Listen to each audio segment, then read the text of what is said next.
Good day, everyone. This is the second joint webinar session between the IUCN CEM Ecosystem Restoration Thematic Group webinar series, Global Initiatives in Science and Practice, and the ongoing Pulse the Planet series led by NatureServe and supported by GeoBond and EcoHealth Alliance. My name is Brock Blevins. I am co-lead for the Ecosystem Restoration Thematic Group, and I am joined by Karen Nelson, the lead of the group, as well as Miguel Fernandez, Director of the Latin American and Caribbean programs for NatureServe. The NatureServe network is made up of 87 member organizations from Patagonia to Alaska, and they're working on different projects, including climate change, invasive species, ecosystem services, citizen science, and land degradation and restoration. If you're based in the Latin American and Caribbean region, being a member to the network does not cost anything. The network is open, and the main objective is to facilitate and manage regional projects that have to do with global change. The Ecosystem Restoration Thematic Group is a group within the Commission on Ecosystem Management of the IUCN, and membership to the Commission is also of no cost. The Commission members are a volunteer network serving scientific expertise to IUCN-led initiatives. Both of our webinar series convene monthly, and once a quarter we combine participation for special global topics in restoration, as we have here today from Bethanie Walder, Executive Director for the Society of Ecological Restoration. Now I'll pass this off to Karen Nelson, who will introduce Bethanie. Hello, everyone. I am extremely pleased to welcome Bethanie Walder as our webinar speaker today. Bethanie is Executive Director of the Society for Ecological Restoration, also called SER, which is an organization that is known for advancing the science behind the practice of ecological restoration, and that has members in 80 countries around the globe. The Commission on Ecosystem Management of IUCN and SER have a long history of collaboration on technical guidance for ecological restoration. And I'm really pleased that Bethanie could join us today supporting our webinar. Bethanie joined the Society in 2015, and since joining has been instrumental in assisting the Society and also really the global restoration community with innovating emerging scientific ideas into practice. As part of this work, she's been one of the leaders in the production of the Society's standards for ecological restoration, which is the subject of her talk today.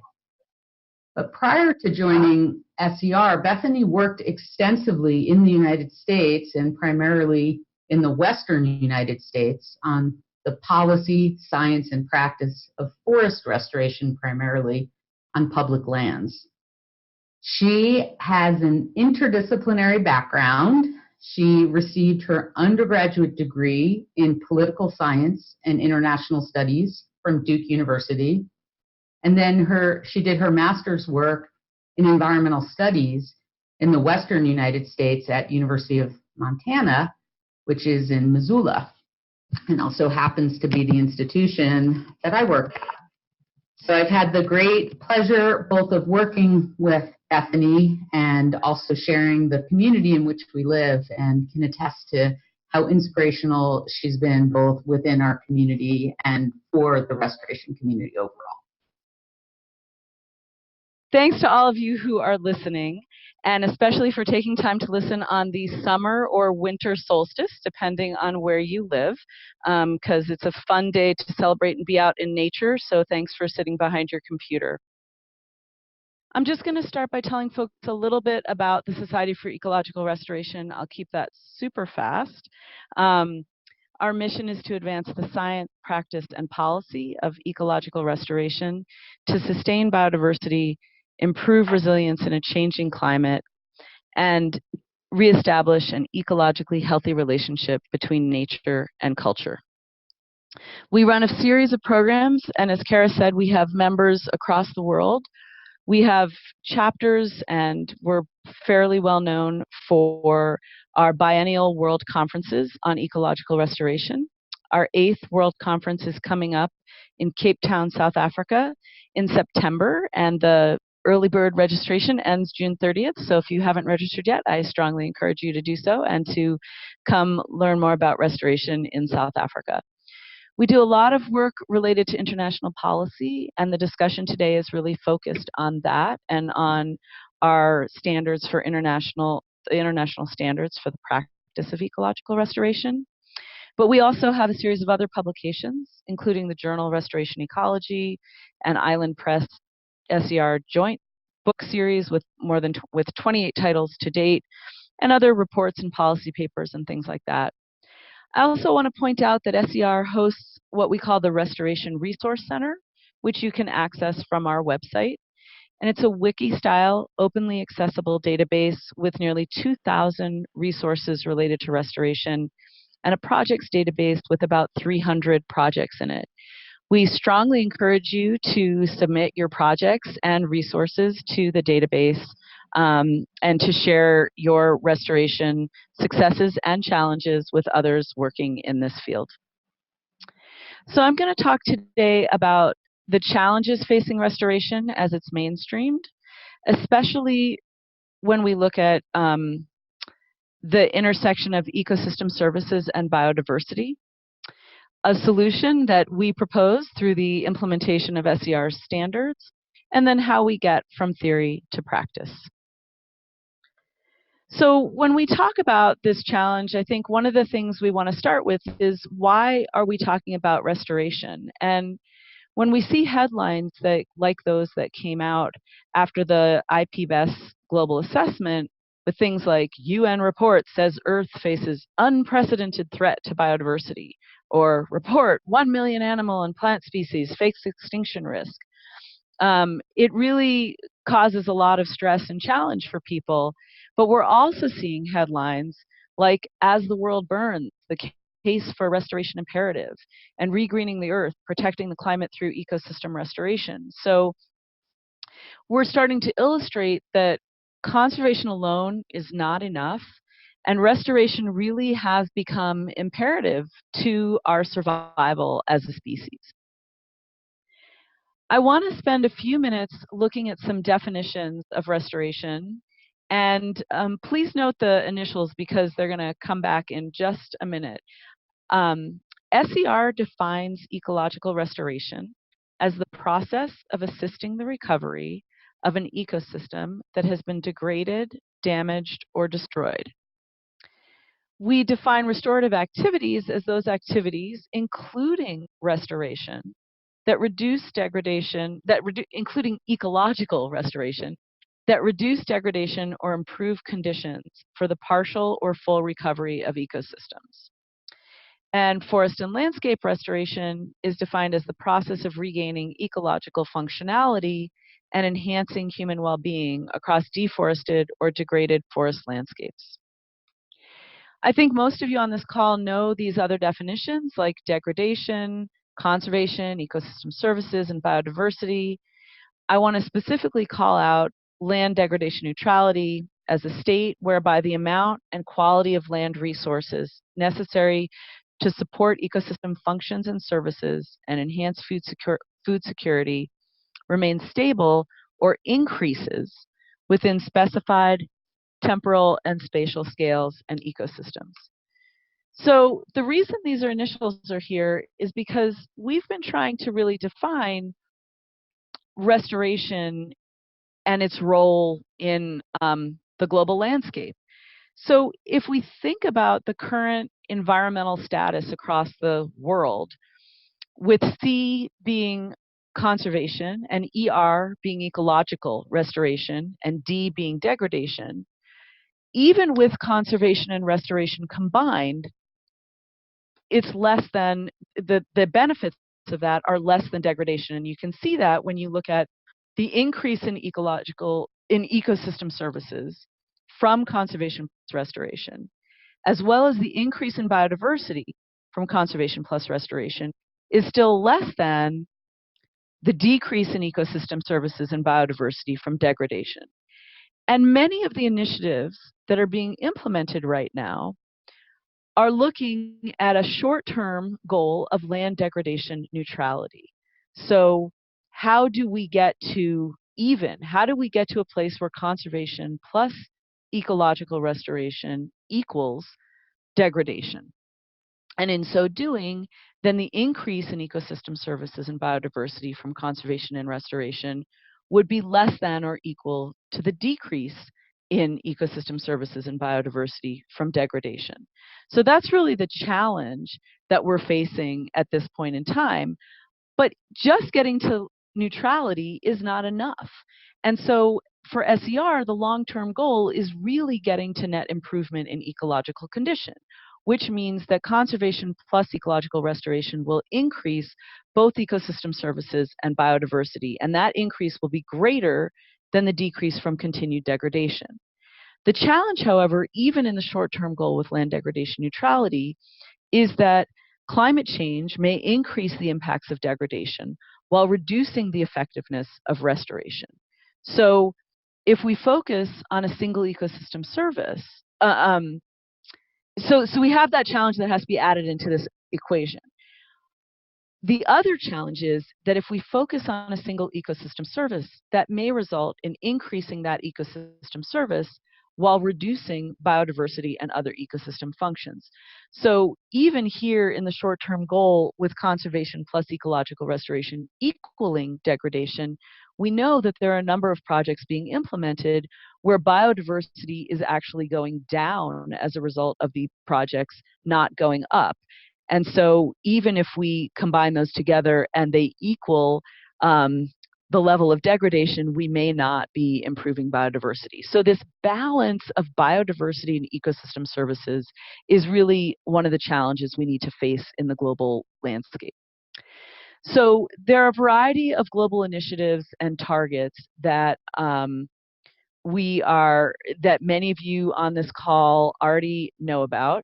And those include the Sustainable Development Goals, the recently announced UN Decade on Ecosystem Restoration, and these other things listed here. I'm going to speed through this a little bit because I think you know about this stuff and we're running a little behind. But I'm going to walk through some of these initiatives and then the targets that are included in them. The first one we discussed earlier, the Intergovernmental Platform on Biodiversity and Ecosystem Services. The global assessment was just released, calling for transformative changes to restore and protect nature. And one of the points in that release is that more than 500,000 species, terrestrial species, will not have enough habitat for long-term survival without habitat restoration. So making the direct link between restoration and planetary survival. The Sustainable Development Goals, I think all of you are familiar with these, and most people regularly refer to goals 13, 14, and 15, climate action, life below water, and life on land, as the key goals that are affected by restoration. But we were really pleased when the new UN Decade on Ecosystem Restoration was released or announced on March 1st, 2019, in that in the announcement, they pointed to 9 of the 17 Sustainable Development Goals as benefiting from restoration programs. And how restoration can basically help remove 13 to 26 more gigatons of greenhouse gases and generate $9 trillion in ecosystem services. The press release for the UN Decade defines ecosystem restoration as opposed to ecological restoration, and it does it twice. So in the bold letters, it defines it as basically improving the productivity and capacity of ecosystems to meet the needs of society. So again, when we look at that balance between ecosystem services and biodiversity, if we use this definition of restoration, we have to understand how are we going to incorporate biodiversity into those ecosystem services, because biodiversity doesn't always in and of itself meet the needs of society. So this is really one of the challenges that we're facing. In addition to these global initiatives, there are a series of global targets like the IECHR targets from the CBD, which call for the restoration of at least 15% of degraded lands from all the partner countries, noting, of course, that the United States is not a party to the convention. But this is really driving a lot of restoration around the globe. And the Bond Challenge is one of the big initiatives really driving restoration around the globe, calling for initially 150 million hectares of deforested and degraded land to be restored by 2020, and 350 million hectares to be restored by 2030, as the challenge was amended by the New York Declaration on Forests. To date, they've received 170 million hectares of commitments from countries around the world, and regional initiatives include things like the Initiative 20 by 20 in South America, calling for 20 million hectares to be restored by 2020, and the AFR 100 in Africa, calling for 100 million hectares to be restored by 2030. And there's, for example, 113 million hectares committed by the countries pictured here in red. So these aggressive targets really result in aggressive action on restoration. But targets don't equal standards. And so this aggressive action is great. And the fact that people are talking about and starting to implement and making commitments to restoration is a really, really wonderful thing. But implementation of these projects is inconsistent, and there are no commonly accepted standards for restoration. SER believes that by adopting and implementing international standards, we can create a basis upon which to measure project and program effectiveness. But we also have to recognize that projects that focus on a sole ecosystem service, especially projects that focus solely on carbon sequestration, are not necessarily ecological or even ecosystem restoration projects. We have many projects, for example, that are being implemented to sequester carbon and that are driving afforestation. And in these situations, native ecosystems, for example, intact savannas, may be plowed up and destroyed in the name of planting a monoculture of non-native species to gain carbon credits. And so that could result in an increase in that ecosystem service of carbon credits and a decrease in biodiversity and native ecosystem presence on the planet. So we need to really understand how to implement restoration and bundle ecosystem services together so that we have a full suite of services that are being delivered from the interventions that are implemented. So an integrated approach to ecological and ecosystem restoration goals can help deliver both biodiversity and ecosystem outcomes. Ecological restoration is the intervention and the action, and biodiversity and ecosystem services are the outcomes. So just to put this in real terms, let's take a quick look at the Grain for Green program in China as a case study. So this program was started in 1999 to deliver two specific ecosystem services: flood control and erosion control. And a number of additional benefits were also identified. It is the largest or one of the largest reforestation programs in the world. And in 14 years in China, they were able to reestablish 28 million hectares of forest. So when we think about scaling up restoration and we get paralyzed, how are we going to do all of this? How are we going to do 350 million hectares in 12 more years? In China, they were able to actually reforest 30 million hectares in 14 years, and the program is still going on. But the majority of those projects are monocultures, 82%. And assessments, including this one by Hua et al., found that the projects, the monocultures, and the majority of these efforts, or at least the tested sample sites, are resulting in significant loss of biodiversity for bees, birds, and insects. They actually found that the adjacent agricultural areas had higher biodiversity than the replanted forests. So this project achieved its objectives. It's improving flood control and it's improving erosion control. However, it is degrading biodiversity in the process. So how do we implement projects like this in a way that is more holistic? One way is to use multi-species restoration efforts and to focus not just on making sure there's vegetation in the form of trees on these areas, but actually a forest, a living, healthy forest with healthy soils, etc.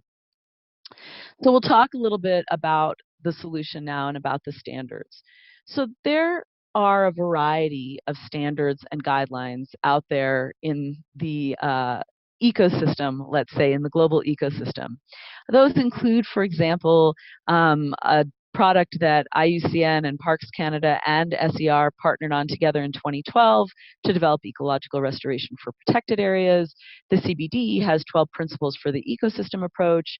RED Plus has social environmental standards.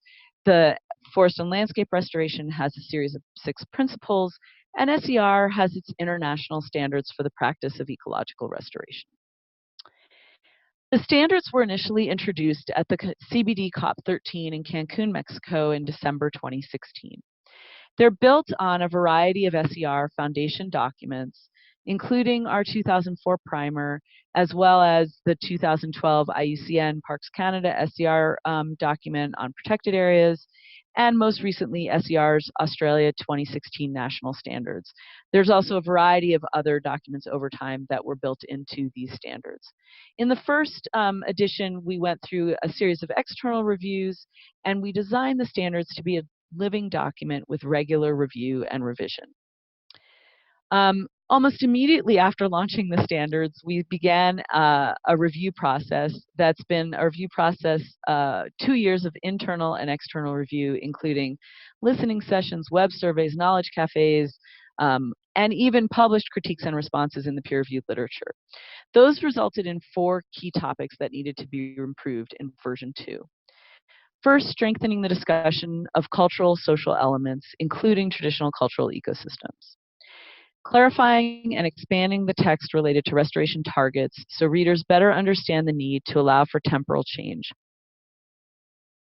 Improving the restorative continuum with respect to the ecosystem landscape nexus, and considering provenance issues for seed and other propagules. We're going to discuss a bunch of those things in a few minutes. So the international standards are applicable across all types of ecosystems. They are also applicable across all sectors. In section 1, we introduce basically what ecological restoration is and that combination of conserving biodiversity and human well-being. How do we really start to use standards to deliver both of those things as outcomes from restoration? We articulate the need for principles and standards. We explain our approach to these standards. In version 2, we talk about what's new in this version, and this presentation today is the first presentation with most of these new materials, so I'm very excited to be able to share these with you.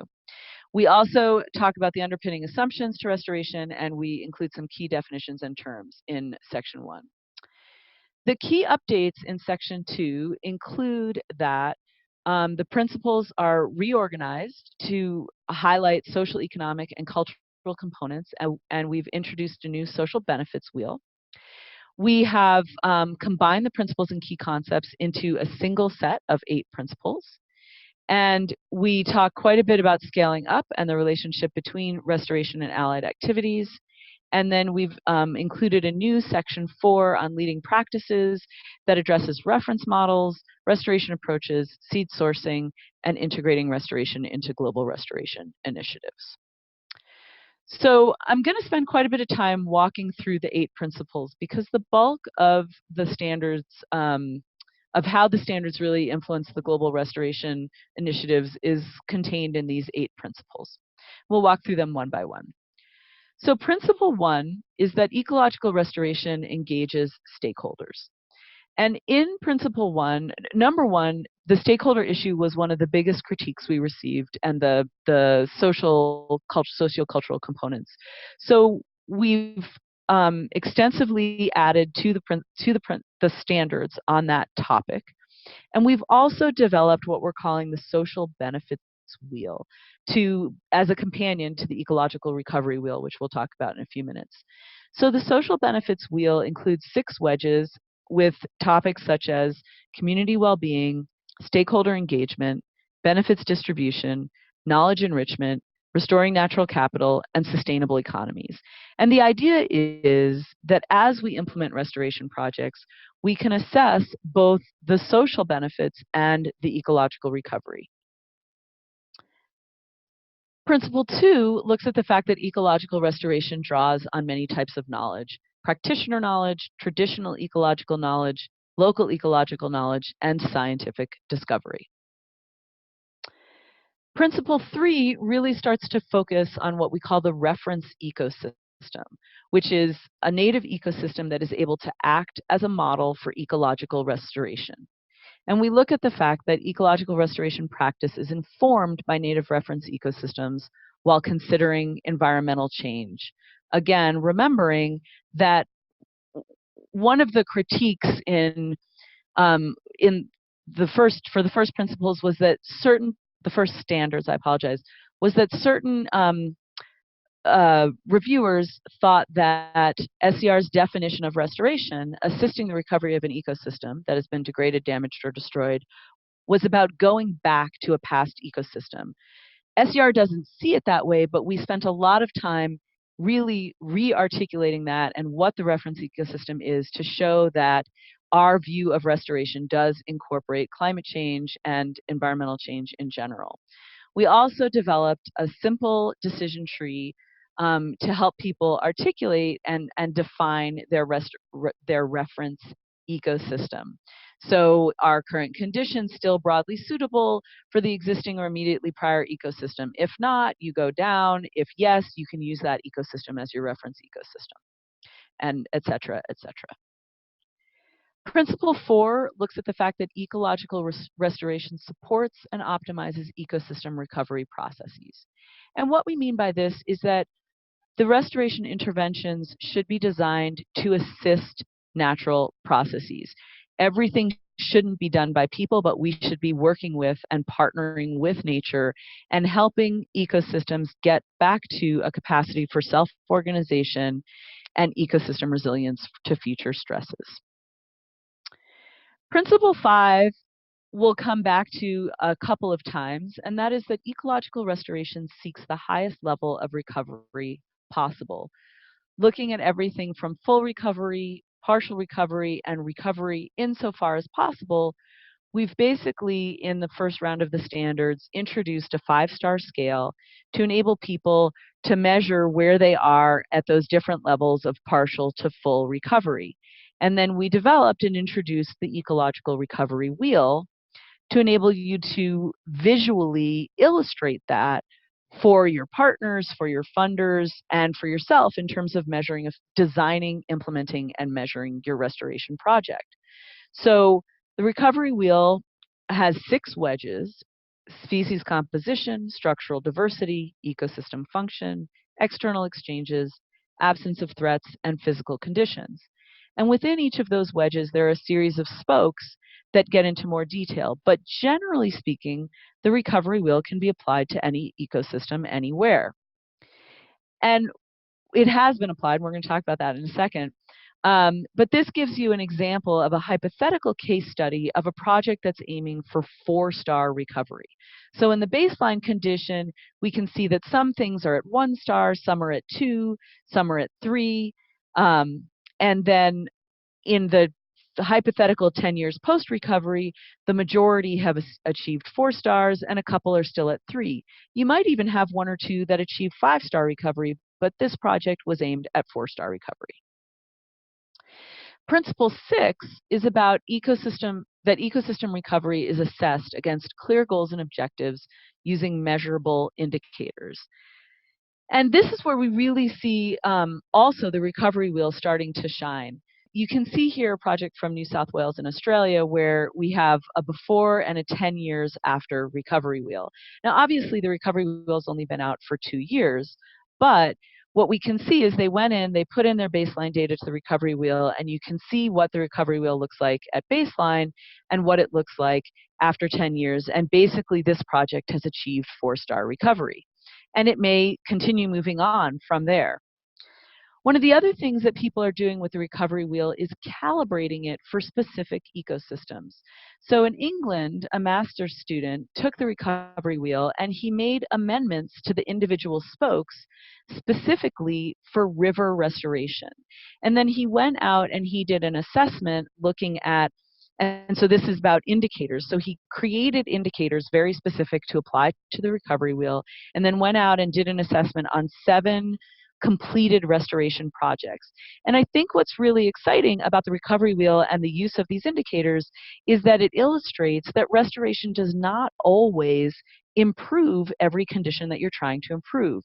So he used a dashboarding approach with green, yellow, and red, showing which things improved, which things stayed the same, and which things actually degraded. And I think that that's a really important message for us to remember in terms of restoration. It's also going to be really exciting for us to be able to create those indicators for the social benefits wheel and to be able to look at that balance between ecosystem services and biodiversity and ecology and understand as we design and implement projects using the social and ecological wheels, are we seeing benefits only on the social side and not on the ecological side? Are we seeing benefits only on the ecological side and not on the social side? We'll really be able to start to assess how restoration interventions are achieving or not achieving different intended outcomes. We've also seen the recovery wheel calibrated for use in marine ecosystems. This is by the MERSES group in Europe, which is working on marine ecosystem restoration and ecosystem services. We've also seen the Mexican a group in Mexico, which has adapted the recovery wheel for use for coral reef ecosystems. So it's very exciting to see the recovery wheel being used in real time on the ground and helping people articulate the effectiveness, design and articulate the effectiveness of their restoration interventions. So not only is it a good tool for designing projects, but it's an excellent tool for communicating with the public and the media about effectiveness. Principle 7 articulates that ecological restoration gains cumulative value when applied at large scales. And we need to think about things like gene flow, like species that need minimum habitat areas that are very large, the increasing scale of carbon sequestration, and what is the scale at which we need to implement restoration. And it is clearly at hundreds, thousands, and millions or hundreds of millions of hectares. And finally, in Principle 8, we have updated and amended the restorative continuum. So we define that restoration is part of a continuum of restorative activities, and that restorative activities reduce degradation or improve conditions for the partial or full recovery of ecosystems. So I'm really pleased to be able to share with you the new restorative continuum today. And this is what it looks like.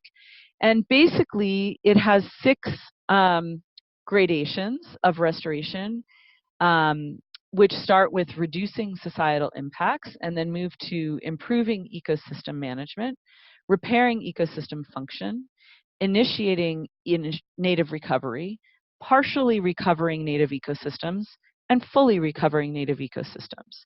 So we have underneath that the kind of family of restorative activities, which include reducing impacts, remediation, rehabilitation, and ecological restoration. And we've defined ecological restoration really starting at that 4th gradation of initiating native recovery. What's really important to us about this continuum is that wherever you are on the continuum, you are taking restorative action. And all of those actions at all of those different levels need to be taken. While the ecological benefits of full recovery might be greater, as illustrated in the continuum, than the ecological benefits of just improving ecosystem management, you can't initiate full recovery in the middle of a city. So we need to recognize that different interventions are appropriate and needed in different places. And the majority of restoration is really going to occur in the center of this continuum. There are only so many places where full recovery is viable, and there are so many places that are 100% urban and where almost no native recovery will occur. But in general, you can improve natural conditions in the built environment, and you can improve ecological conditions in a way that still engages and interacts with humans in fully recovered native ecosystems. So we need to have both of those things in both places. So that's the end of the introduction to the principles. I'll move on to section 3 of the standards, which is the actual standards of practice for planning and implementation. There are 4 components to the standards of practice. Those are planning and design, implementation, monitoring, documentation, evaluation, and reporting, and post-implementation maintenance. I'm not going to go into any of the actual standards of practice. We made a number of updates to those, but in large part, they remain essentially the same.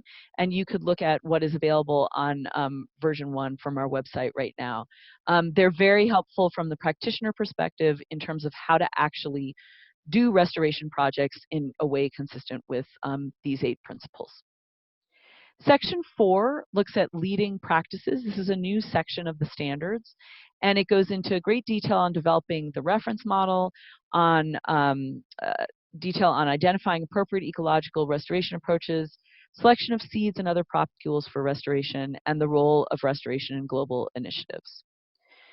So in the section on developing the reference model, and Kara Nelson was very involved in this, we identify a set of best practices, including utilizing a broad set of ecosystem attributes, recognizing complexity, incorporating change, and using multiple reference sites. I also want to talk about some language in the standards that looks at uncoupling the reference ecosystem from the target. So the reference model should describe the native ecosystem as if full recovery were the target. But not all projects will aim for full recovery, and they shouldn't all aim for full recovery. Therefore, when a project aims for full recovery, the target will align with the reference model. But when a project is aiming only at partial recovery, the target and the reference model will diverge, and that's okay. So you still identify your reference model, use a reference ecosystem, but you might, because of partial recovery, you might not be able to reintroduce all native species, or you might include non-native surrogates because your targets are different. The next section looks at identifying appropriate ecological restoration approaches, and we really look at 3 approaches: natural or spontaneous regeneration, assisted regeneration, and reconstruction, but generally recognizing that restoration interventions really need to partner with nature. In the third section of part 4, we look at selecting seeds and other propagules and how we consider genetic considerations and looking at climate change and what that means for seed and propagule sourcing. So we introduce a number of different tools and look at assisted migration as well.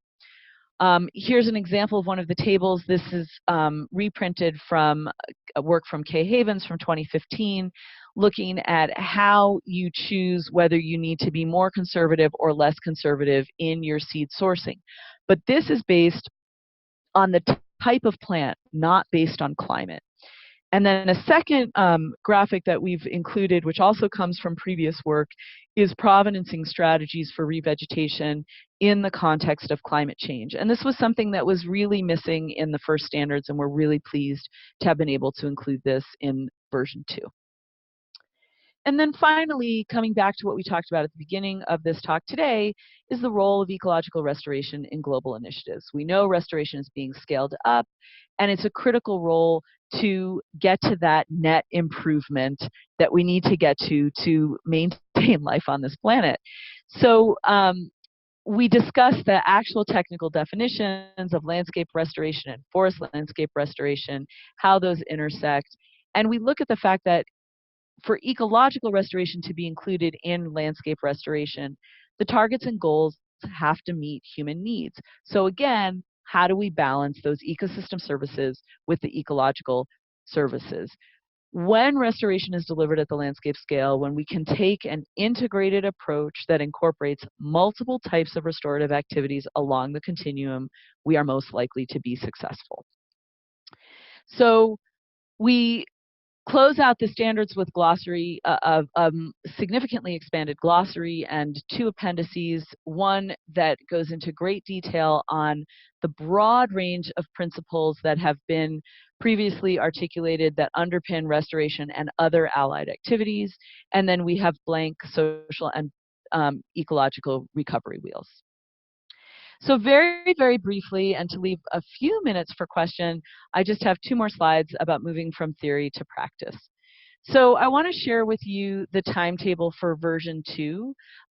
They are finished and they have been submitted for peer review in Restoration Ecology as a standalone open access special issue of the journal, assuming that the peer review goes well and we can accommodate any revisions requested. And once that text is finalized, they will be issued as that standalone open access issue, and we will also simultaneously publish the standards ourselves in a format similar to version 1. And we intend to make a very short summary version with the recovery wheels and the benefits wheel and the recovery wheel and the continuum and the decision tree and those other tools, the principles. So a 10-page or less version that really summarizes all the key components of the standards. And we'll be releasing those at the 8th World Conference on Ecological Restoration in Cape Town. I do want to call out all of the authors of the version 2 of the journal. We've added about 15 authors to the journal from all over the world. It's been an incredibly exciting process.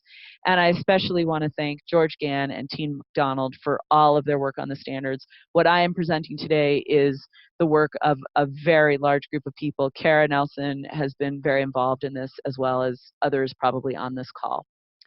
And from an implementation perspective, our goal is to implement the standards in a broad diversity of local, regional, with a broad diversity of local, regional, and global entities. We'd also like to engage with partners and stakeholders to develop companion documents looking at biome, regional, or industry-specific standards. We want to partner with people using the standards, like some of those recovery wheel examples that I gave you, to understand how the standards are working and to assess their effectiveness and to implement adaptive management and improve the standards. Version 1 of the standards was translated into 6 languages. Chinese is actually just about to be released, and we will be looking for people to assist us with the translation of version 2 into as many languages as possible. And we want to understand and partner with people to use the standards as a core component of an integrated approach to restoration that looks at all of those things along the continuum, from sustainable use to conservation to restoration, and looks at the balancing of and using the standards to help balance ecosystem services and biodiversity outcomes. And finally, we will assess, monitor, and as needed, adapt the standards to improve their utility. They are still a living document. We will revise them again in the future. This is such a dynamic field, but hopefully it will be about 5 years before we open them up again. So you can find the current version at ser.org/standards. You can also learn about membership in SER by going to ser.org. You can learn about our conference, and you can learn about the Restoration Resource Center. So I encourage you to go and learn more about SER. And with that, I will thank all of you for participating. Thank you so much, Bethany, for your fantastic overview of the standards. Thank you, Bethany. Okay. The question is from Marina, who is asking about how the standards can potentially improve technology for restoration, and specifically for activities in mine-degraded sites. So there's a question about how standards can improve technology for restoration, and specifically for restoration in mining-degraded sites. That is a great question. I'm sure all of you will have great questions, so I'll try not to say that to everybody. We are actually in discussions right now to create a companion document to the standards, tiered from the standards specifically for restoration of mining sites. So I think that the way we would look at the intersection of technology and restoration is kind of coming back to the principle about restoration integrating with nature. So how do we use technology to accelerate restorative capacity in nature? And I'll give an example from my experience, which is not exactly a technology answer, but I think it also kind of is. I have spent a lot of time working on ecological restoration through removing unneeded roads from wildland ecosystems, so dirt roads. And one of the biggest things is to remove culverts, so taking out this thing that we've put into nature that doesn't function correctly.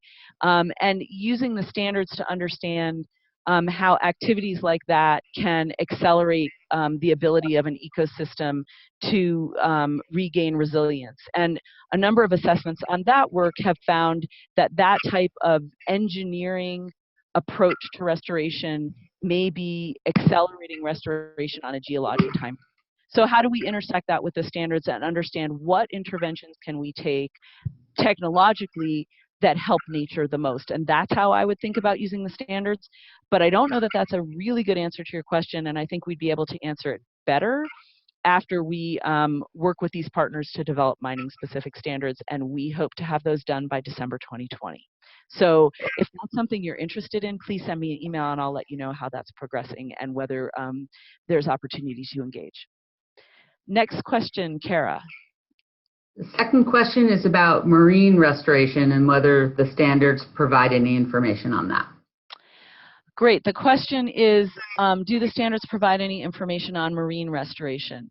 So the standards don't provide information on any specific ecosystem at this point in time, but they can be applied to any ecosystem, and we have seen groups starting to adapt them for marine ecosystems. We are also working with the Nature Conservancy, which is developing standards for marine and coral reef restoration, and we're meeting with them to crosswalk the SER standards with their standards so that there is consistency. But these standards themselves don't apply to any individual ecosystem. So Kara, I'm going to go to Miguel for a question now. Okay, so for the people on Zoom, the question is there a new definition of forest restoration in the standards in response to an article in Nature from 2019 that says that the best tool for restoring carbon or for sequestering carbon is with a different approach to forest restoration? So again, similar to the comment on marine restoration, the standards do not articulate restoration in any individual ecosystem. In section 4 of the standards, we do look at the current definition and principles of forest and landscape restoration, but because these are not forest-specific standards, we don't give a definition of forest restoration itself. That is something that in that, kind of implementation and next steps is very interesting to us. Can we develop a companion document that looks just at forest restoration and how you would hone in on tropical, on dry, on temperate forest ecosystems and apply these standards to those ecosystems to improve the delivery of outcomes and hopefully of a full suite of benefits so that you don't end up with the type of situations that you have, for example, with the Grain for Green program.